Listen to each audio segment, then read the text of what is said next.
as we know, in the winter, growth rate slows right down.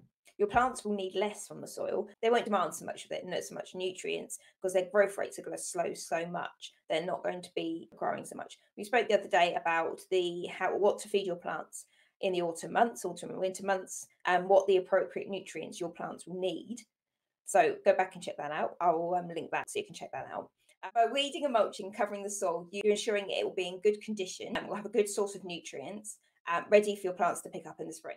By weeding and mulching now, you're going to be supporting the ecosystem in the soil. You're going to be insulating the plant roots to reduce damage and improve recovery in the spring. You're going to be, as the winter time, as the cold weather progresses, the organic matter that you've used to mulch will break down into the soil, releasing nutrients as it goes. The insects in the ecosystem of the soil that do keep going over winter, the bacteria and things, will slowly break it down. Just the growth of the plants does slow right down. They will need something to take over.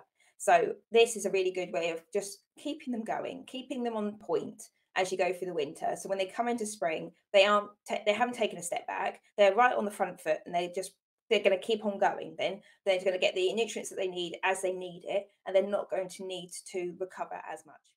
Now is a really good time to be preparing the soil and mulching, as I say, mulching, looking after the soil, weeding, and just getting it ready to leave it alone over the winter, ready for spring when it can just pick up the nutrients that it needs it.